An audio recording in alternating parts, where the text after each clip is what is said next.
Hello everybody, MDpolo here. Thank you for joining me. Today we take a look at a Star BM Starlight chromed. Starlight is the model. The manufacturer is Star from Spain, and it is the BM, and we'll go over what that means in a second. So the Star BM, manufactured in Spain and by Star, and I believe they're no longer in business, but it's a 9mm single action with a 3.7-inch barrel and 8+1 capacity. Now I believe that it came just with one mag, although this particular one has 3. But I can tell the difference how the mag on that I have on my right is the finish is different than the one that was in the gun. So I believe these come from non-Starlight models or non-chromed, but I believe it only came with one. Okay, and I've got snap caps in there to protect the firing mechanism of the gun. These are not bullets. All right, so 8+1 capacity, and it's a little bit of a chunker coming in at 34.5 ounces. But a little bit on the thin side as well, with 1.2 inches thick. Now, depending on where you find it and what condition it's going to be in, you may find this around $450, $500. Your mileage is going to vary depending on, like I said, where you are, condition, and what comes with it. The box that I showed in the beginning is not the original box to this, although the gentleman that sold it said that it was the original box, but number one, you can tell this one says llama and 22 long rifle. See, the focus will catch up. There you go. So obviously not the original box. But this belongs to my friend Greg. So Greg, thank you very much for lending this gun to the channel. Greg has lent a few other pistols for reviews, and I really appreciate his help to the channel and his trust in me with his guns. So like I mentioned, this is a 1911 style pistol. It's not a 1911, but the ergonomics and a lot of the features are very similar. For reference, this is the size of a Commander, like a Colt Commander. It's pretty much the same footprint. They were manufactured in Spain from 1972 through 1992.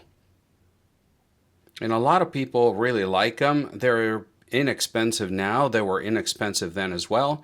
So it had a reputation of being a workhorse that would not cost a lot of money, and you could actually rely on them. As you can see, the whole pistol, everything in this pistol is chromed.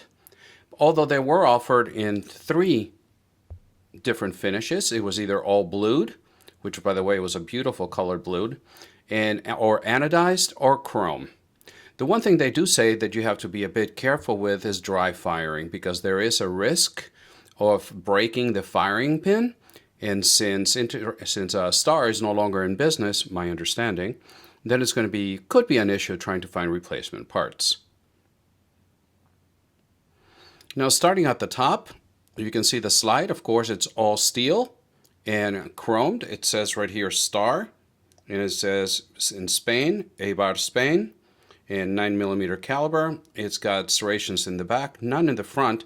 The serrations in the back are very grippy, but they're not gonna, cut you or anything. If you slide your finger forward, they're actually kind of smooth.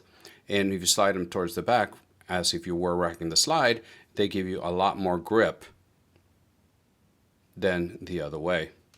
Flipping it around, again, just very, very smooth. And no writing on it except the importer, Interarms. Now, at the time, there were about 3 or 4 importers into the United States. This happens to be one imported by Interarms. But that's the only other mark or writing on this slide which I like. I like how clean it is, especially something that is chromed like this one is.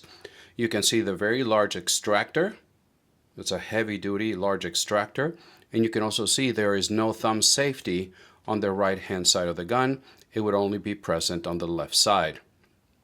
Now, staying with the safety is going to be very positive and the channel where it fits into, it was very well made. If you can see there, it fits in the groove perfectly. It's very positive, so there's no way that's going to engage on its own or in your holster.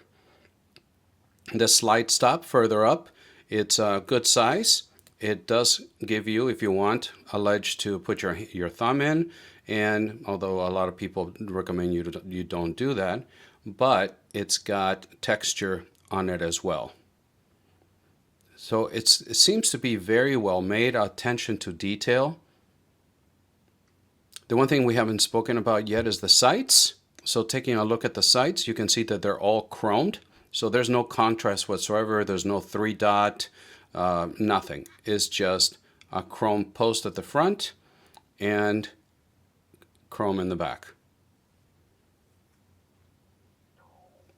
Come on, focus. One of the challenges of filming guns that have this type of finish is like filming a mirror. The focus doesn't really quite what to do with itself. Now, looking at the barrel, like I said, it's a 3.7-inch barrel, and it does have a barrel bushing at the front. Everything seems to be very well put together as far as fit. There's not a lot of rattle or anything on the gun. If you move it around, nothing rattles.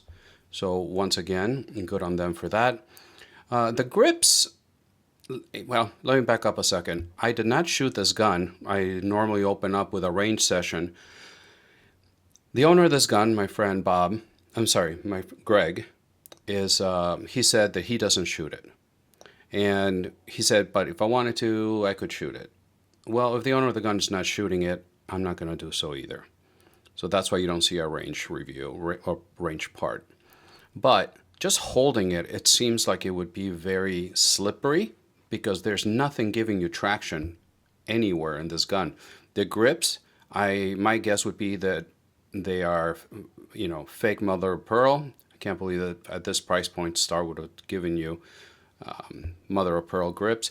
But the nice touch here is that you do have engraved the Star logo in Spain, and it has it on both sides. But with the weight of it, like I mentioned, at 34.5 ounces and only 1.2 inches thick, it fits very well in my hand. Medium-sized hand, it fits very well. Remaining with the controls, we talked about the safety and the slide lock. We also have the mag release. And the mag release is small, but it is textured. And there's no way for me to reach it without really breaking my grip. And talking about that, when you are inserting the mag, you got to really send it home. And to release it, I have to really break my grip, and that's as far as it goes. The rest of it, you got to pull it out. So don't expect it to be a gun where the mag is going to eject almost completely out of the grip. What else can I tell you about this one?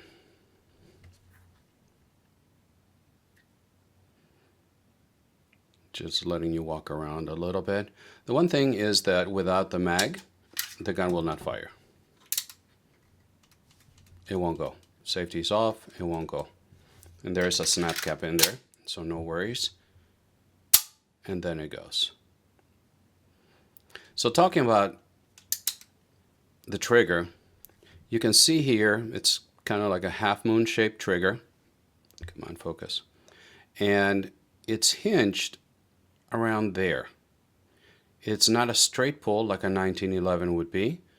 It's got a little bit of a hinge right about there.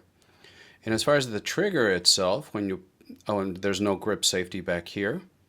So you just go, and you're instantly at the wall. Very smooth, very little travel. And then from here, now you really do have to break through that wall.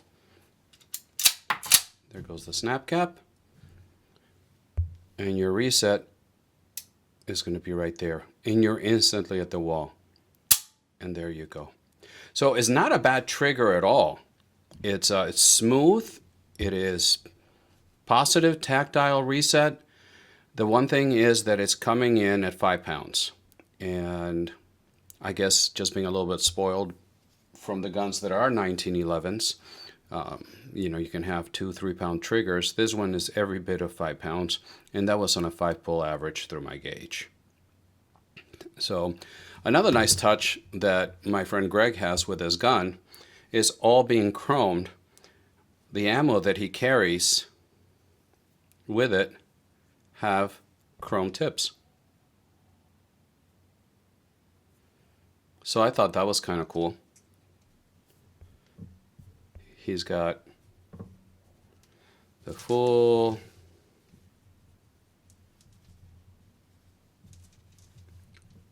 ammo and all chrome tips. So that's what he carries. Not quite like the Lone Ranger, but that's the way he has it. So I wanted to give you, I hope I didn't go too long, just a quick look at the Star BM Starlight from Spain. And I would love to know your comments, your experience, if you own guns within that time frame, 72, 92, if you carried one, you bought one. What's your experience with this gun? This video I wanted to learn a bit of the history from you guys and for you to teach me about it, basically. So once again, thanks, Greg, for letting me borrow your gun. And please remember that I upload videos every Friday morning and on Wednesdays when my schedule allows. I'm also uploading to Rumble. My videos upload automatically to Rumble. And I'm posting on Instagram and on Twitter, X now. Other than that, that's all I have for you today. Thank you very much for stopping by. And until the next time, God bless.